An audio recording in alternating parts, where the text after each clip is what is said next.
सभी व्यूअर्स को मेरा नमस्कार। प्यारे बच्चों, class 12 physics chapter 8 electromagnetic waves का नेक्स्ट टॉपिक का इलेक्ट्रोमैग्नेटिक स्पेक्ट्रम।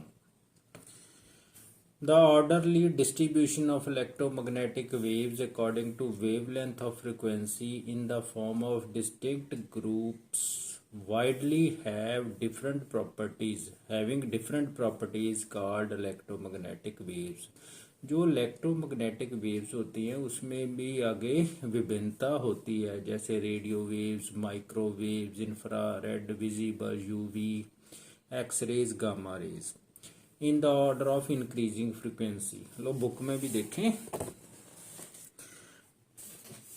आप देख रहे हैं जहां बुक में सबसे पहले लॉन्ग रेडियो वेव्स है, इसे इंक्रीजिंग फ्रीक्वेंसी के मुताबिक लगाया। फ्रीक्वेंसी इंक्रीज करेगी तो वेवलेंथ डिक्रीज करेगी, इधर डिक्रीजिंग वेवलेंथ है, इधर इंक्रीजिंग फ्रीक्वेंसी है। तो जो लॉन्ग रेडियो वेव्स है उसकी जगह जहां से देखे तो 10⁻1 टू करीब 10⁻6 हर्ट्ज तक का इसकी रेंज। आगे am radio waves, television, FM radio channel, इसको हम डाल देंगे रेडियो वेव्स में भी। शॉर्ट रेडियो वेव्स तक हम इसको कंसिडर कर लेते हैं। जो माइक्रोवेव्स होती हैं वो भी शॉर्ट रेडियो वेव्स में ही पड़ती है, लेकिन इनकी ना कोई शार्प डिवीज़न नहीं होती। जैसे मैं कह दूं, आप देख रहे हैं जहां जैसे ये चल रही है माइक्रोवेव्स है, जो उसकी डिवीज़न इसने की है जहां बीच में से 10⁻9 से आगे है, तो कहाँ तक है? 10⁻12 तक है। ऐसे जो इंफ्रारेड रेज है उसकी 10⁻12 से 10⁻14 के लगभग है। तो जहां ऊपर देखेंगे ना आप, जो अल्ट्रा वायलेट रेज है उसकी जो रेंज है वो पहले ही शुरू हो जाती है। ऐसे ही आप देखेंगे जो जो अल्ट्रा वायलेट रेज है ना वो 10⁻17 तक जा रही है। तो जो आगे एक्सरेज है उसकी रेंज पहले ही शुरू हो जाती है 10⁻16 से लेके आगे 10⁻20 और 21 के बीच में जा रही है। तो गामा रेज की रेंज भी पहले शुरू होगी, इसलिए हम कह सकते हैं इनकी कोई शार्प डिवीजन नहीं है।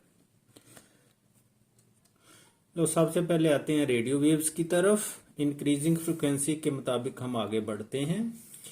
ये है रेडियो वेव्स, लगभग 10⁻10 हर्ट्ज तक जी जाती हैं। ये अंदाजन ही मैंने अब लिखा क्योंकि शार्प डिवीजन नहीं है। आगे आती है माइक्रोवेव्स, ये 10⁻12 हर्ट्ज तक। आगे इंफ्रारेड रेज आ जाती है लगभग 10⁻14 हर्ट्ज तक। फिर विजिबल पोर्शन आ जाता है। विजिबल पोर्शन में हम इसे वैसे तो 7 कलर्स में लिखते हैं, जहां 6 कलर्स में लिखा रेड। इसकी जो फ्रीक्वेंसी है 700, जो इसकी वेवलेंथ है 700 नैनोमीटर है। तो ये मतलब वेवलेंथ डिक्रीज कर रही है, डिक्रीजिंग वेवलेंथ के मुताबिक का। Orange, yellow, green, blue, violet. Violet कहाँ तक है? 400 नैनोमीटर तक। ये तो हो गया विजिबल पोर्शन। आगे अल्ट्रा वायलेट रेज आती हैं, यूवी किरणें। आगे ये लगभग 10⁻17 तक का। ये आगे एक्सरेज, ये लगभग 10⁻21 है। उसके आगे आती हैं गामा रेज। ऐसे इनकी फ्रिक्वेंसी लगातार बढ़ रही है, तो वेवलेंथ घट रही है। ये था इलेक्ट्रोमैग्नेटिक स्पेक्ट्रम।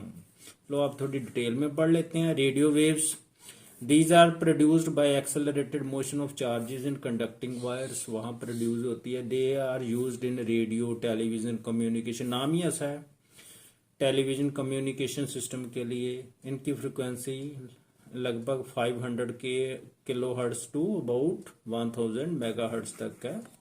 आगे माइक्रोवेव्स है, इनकी वेवलेंथ कम होती है।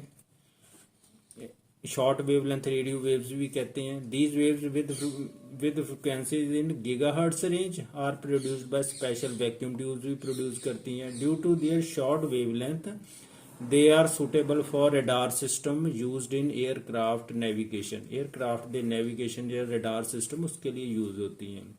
जिस तरह घर में माइक्रोवेव ओवन्स होते हैं, वहां भी ये प्रोड्यूस होती है, जो पानी को गर्म करती है। वाटर के साथ इसकी रेजोनेंस क्रिएट की जाती है, तो ये फिर पानी को गर्म, रेजोनेंट फ्रिक्वेंसी क्रिएट की जाती है, जिससे ये वाटर को हीट अप करती है। आगे infrared rays, infrared rays are produced by hot bodies and molecules, क्योंकि ये जो हीट प्रोड्यूस होती है that is due to infrared rays. These waves are sometimes refer to as heat waves भी कह देते हैं। This is because water molecule present in most material readily absorb infrared rays. जो वाटर मॉलिक्यूल होते हैं ये इन किरणों को अब्जॉर्व करते हैं। ਕਿਹੜੇ ਮੋਲੀਕਿਊਲ ਜਿੱਦਾਂ for example carbon dioxide ammonia also absorb infrared waves, ये भी अब्जॉर्व करते हैं। After absorb their thermal motion increase, इनकी थर्मल मोशन इंक्रीज हो जाती है। They heat up and heat their surroundings. आपने देखा जो कार्बन डाइऑक्साइड है ये इन्वायरमेंट को जल्दी गर्म करती है। They heat up and heat their surrounding. Infrared lamps are used in physical therapy, physical therapy जहाँ हीट देनी हो बॉडी को किसी के पार्ट में। Infrared radiation also play an important role in maintaining the earth warm. जो earth का temperature maintain करने के गर्म रखने के लिए भी इंफ्रारेड रेज का ही रोल है। और average temperature through the green house effect, ये आपने पढ़ा है ग्रीन हाउस इफेक्ट क्या होता है लोअर क्लासेस में भी। Incoming visible light which passes relatively easily through the atmosphere is absorbed by Earth's surface। जो विजिबल लाइट आती है अर्थ वो अर्थ की सरफेस पर अब्जॉर्ब हो जाती है and radiated as infrared radiation. तो दोबारा रेडिएट कैसे होती है? एज एन इंफ्रारेड रेडिएशन, उसकी वेवलेंथ बढ़ जाती है। इनका इसका कहने का मतलब जो विजिबल लाइट है उसकी वेवलेंथ होती है कम। वेवलेंथ कम होती है तो जब धरती पर किसी ऑब्जेक्ट से अगर टकराती है उसे गर्म करती है तो अब इसकी वेवलेंथ क्या हो गई? बढ़ गई। तो जब ये इसकी वेवलेंथ बढ़ जाएगी तो ये फिर ये रेडिएशंस ग्रीन हाउसेस द्वारा ट्रैप कर ली जाएगी। तो इससे क्या होगा? टेम्परेचर इंक्रीज होगा। These radiation is trapped by green house gases such as carbon dioxide and water vapour. तो क्या होगा फिर? टेम्परेचर बढ़ेगा। The electronic devices also emit infrared and are widely used in the remote switches of the household electronic system, TV sets, video recorders and hi-fi system में भी ये infrared rays emit होती है। आगे आगे visible light, it is a part of the spectrum that is detected by the human आई। जैसे human आई detect करती है। It runs from 4 into 1014 hertz to 7 into 1014 hertz और wavelength of the range of about 700 to 400 nanometre. जो अभी बताया, visible light emitted और reflected from object around us provide us information about the world. World में हम देख सकते हैं वस्तुओं को। Our eyes are sensitive to this range of wavelength. यही रेंज है जो वेवलेंथ इसमें ही आईज देख सकती है। आगे आगे ultraviolet rays, it covers the wavelength ranging from 400 nanometre down to 0.6 nanometre. The sun is an important source of ultraviolet rays. Sun important source ultraviolet rays वहां से आती है, but most of it is absorbed in the ozone layer. धरती के ऊपर धरती है, इसके ऊपर एक ओजोन परत ऐसे बनी हुई है कितनी 40 to 50 किलोमीटर तक। जो ये अल्ट्रावायलेट रेज आती है धरती पर, इसे ये ओजोन लेयर अब्जॉर्ब कर लेती है। UV light in large quantity has harmful effects on human. जेकर अल्ट्रावायलेट रेज नीचे आए तो नुकसान भी करती है। Exposure to UV ready induces the production of more melanin causing tanning of the skin. Skin में क्या आ जाती है? टैनिंग। आगे आगे X rays, X rays are is of its medical application. आपको पता ही है एक्सरेज करते हैं जब हड्डी वगैरह फ्रैक्चर हो जाती है तो डॉक्टर देखता है एक्सरे करके भी कहाँ फ्रैक्चर है, फिर उस पर उसे ठीक करके प्लास्टर वगैरह लगाते हैं। It covers wavelength from about 10 nanometre down to 10⁻⁴ nanometre X-rays are used as a diagnostic tool in medicine and as a treatment for certain form of cancer के लिए भी ये यूज करते हैं. These rays possess high penetrating power. इसकी penetrating power बहुत ज़्यादा होती है.